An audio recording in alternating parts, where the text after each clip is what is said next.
प्यारे दोस्तों, एक मर्तबा एक शख्स अल्लाह के प्यारे नबी सल्लल्लाहु ताला अलैहि वसल्लम की बारगाह में दाखिल हुआ और अर्ज करने लगा कि मुझसे एक बहुत बड़ी गलती हो गई है। मैंने रोज़े की हालत में अपनी बीवी के साथ हम बिस्तरी कर ली है। अब मैं क्या करूं? इसके बाद दोस्तों, अल्लाह के नबी सल्लल्लाहु ताला अलैहि वसल्लम ने उस शख्स के साथ जो किया उसके बारे में जानकर यकीनन आप लोग भी हैरान और परेशान हो जाएंगे। और दोस्तों, आपको इसके अलावा ये भी बताएंगे कि रमज़ान में अपनी बीवी से हम बिस्तरी करने से कौन सा सवाब मिलता है। वो बातें जो मौलवी हजरात नहीं बता सकते, वो आज हम आपको खुलकर बताने वाले हैं।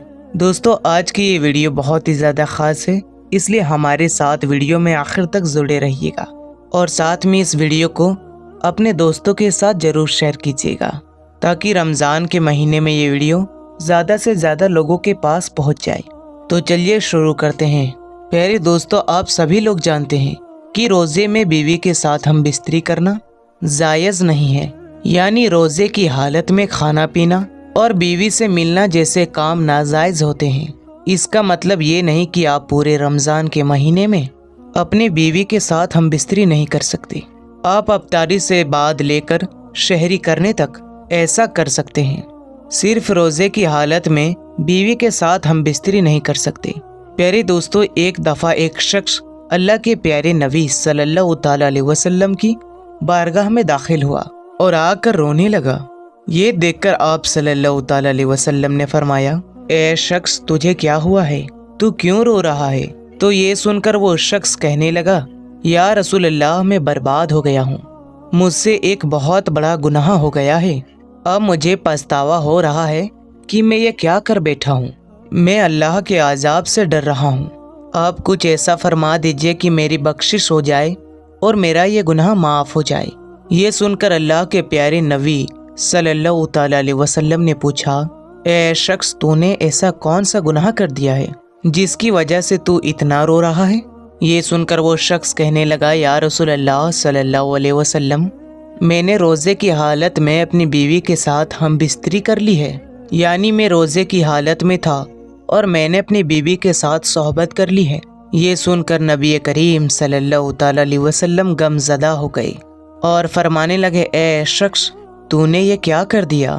क्या तुम्हें मालूम नहीं है कि रोज़े में बीवी के साथ हम बिस्तरी करना जायज़ नहीं है? ये सुनकर वो शख्स कहने लगा, या रसूल अल्लाह, मुझे मालूम तो था, पर मैं अपने नफ्स पर काबू ना रख सका और मुझसे बहुत बड़ी गलती हो गई है। अब आप मेरे लिए ऐसा कर दें कि मेरी बख्शिश हो जाए। ये सुनकर अल्लाह के प्यारे नबी हज़रत मोहम्मद मुस्तफ़ा सल्लल्लाहु अलैहि वसल्लम ने फरमाया, ए शख्स, तूने बहुत बड़ा गुनाह किया है। अब तुझे इसका कफ़ारा अदा करना होगा। वो शख्स कहने लगा, या रसूल अल्लाह, इसके लिए मुझे क्या कफ़ारा अदा करना होगा? तो अल्लाह के नबी सल्लल्लाहु अलैहि वसल्लम ने फरमाया, ए शख्स, इसके लिए तुझे एक गुलाम को आज़ाद करना होगा। यानी तुम किसी एक गुलाम को खरीदो, तुम उसे आज़ाद कर दो, तुम्हारे इस गुनाह का वही कफ़ारा होगा।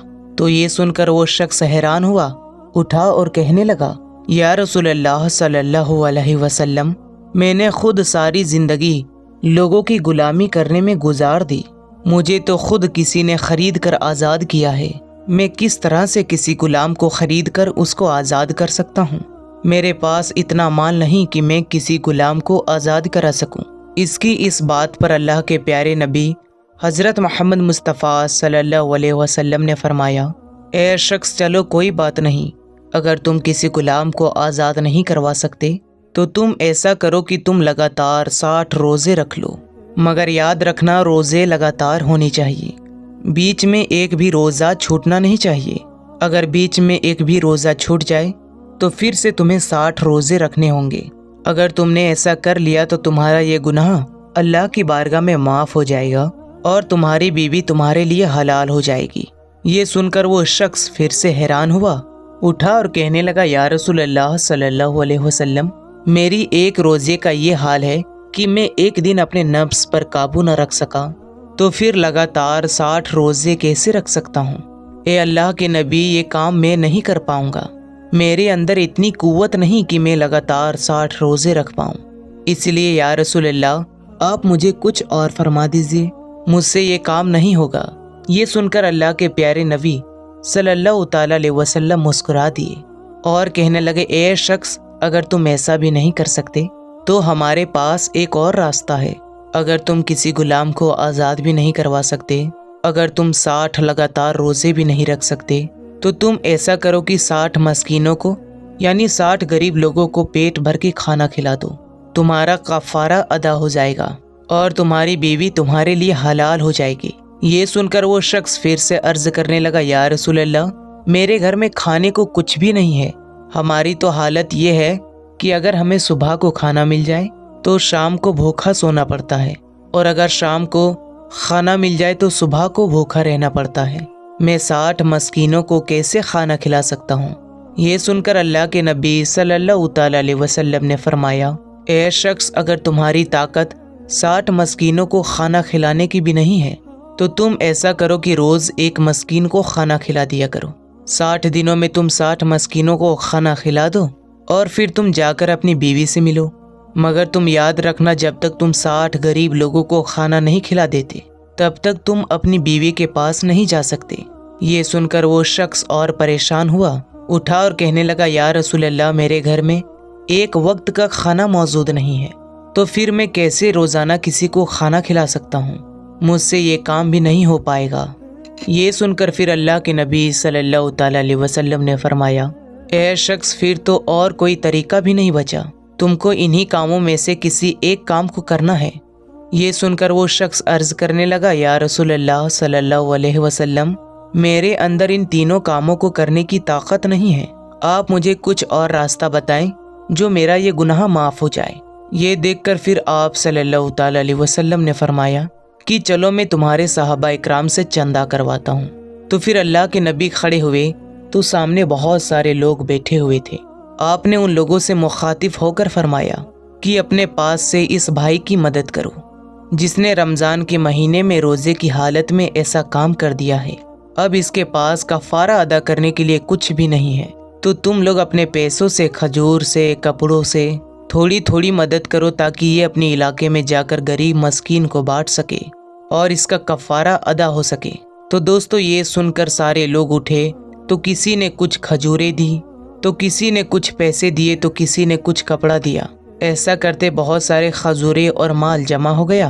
تو یہ دیکھ کر پھر اللہ کے نبی صلی اللہ تعالی علیہ وسلم نے فرمایا کہ اے شخص، انہیں لے جاؤ اور جا کر اپنے قبیلے میں جو تمہارے علاقے میں جو غریب شخص ہیں، جو مسکین لوگوں میں ہیں، یہ مال کو بانٹ دو، تمہارا یہ گناہ معاف ہو جائے گا اور تمہاری بیوی تمہارے لیے حلال ہو جائے گی۔ یہ سن کر وہ شخص کہنے لگا، یا رسول اللہ صلی اللہ علیہ وسلم، کہ کیا میں اسے غریبوں میں بانٹ دوں؟ اللہ کی قسم یا رسول اللہ، میرے پورے گاؤں میں، میرے پورے علاقے میں مجھ سے بڑا غریب کوئی نہیں ہے۔ یہ سن کر سارے صحابہ اکرام کو ہنسی آ گئی، سارے لوگ ہنس پڑے اور اللہ کے نبی صلی اللہ تعالی علیہ وسلم بھی مسکرا دیے کہ ایک شخص، اگر تمہارے علاقے میں تم سے بڑا غریب کوئی نہیں تو تم ایسا کرو کہ جاؤ اور تم ان کو کھا لو اور اپنے بچوں کو بھی کھلا دو، تمہارا کفارہ ادا ہو جائے گا، تمہاری بیوی تمہارے لیے حلال ہو جائے گی۔ پیارے دوستو، اس طرح سے اسلام ہر بات کا راستہ نکالتا ہے، یعنی اسلام میں ہر مسئلے کا حل موجود ہے۔ اور جہاں تک بات ہے رمضان میں بیوی کے ساتھ ہم بستری کرنا جائز ہے یا ناجائز، تو دوستو رمضان کی راتوں میں یہ جائز ہے، منع نہیں، اور یہ جواب طلوع فجر تک رہتا ہے۔ اگر فجر طلوع ہو گئی تو جوا حرام ہو جائے گا۔ اللہ تبارک و تعالیٰ سورہ بقرہ میں ارشاد فرماتے ہیں کہ روزے کی راتوں میں اپنی بیویوں سے ملنا تمہارے لیے حلال کیا گیا ہے، وہ تمہارا لباس اور تم اس کا لباس ہو۔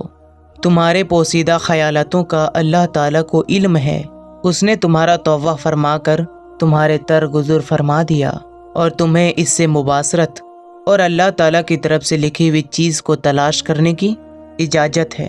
تم کھاتے پیتے رہو یہاں تک کہ صبح کا سفید دھاگا سیاہ دھاگے سے ظاہر ہو جائے، پھر رات تک روزے کو پورا کرو۔ تو یہ آیت اس جواز کو پورا کرتی ہے کہ رمضان میں فجر تک کھایا پیا اور جمع کیا جا سکتا ہے۔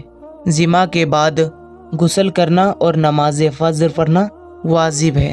پیارے دوستو، اللہ پاک سے دعا ہے کہ اللہ پاک ہم سبھی کو سیدھے راستے میں چلنے کی توفیق عطا فرمائے، آمین ثم آمین۔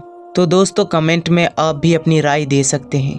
वीडियो पसंद आने की सूरत में इसे लाइक भी कीजिएगा और दोस्तों रिश्तेदारों में ज़रूर शेयर कीजिएगा। तब तक के लिए अस्सलाम वालेकुम, अल्लाह हाफिज़।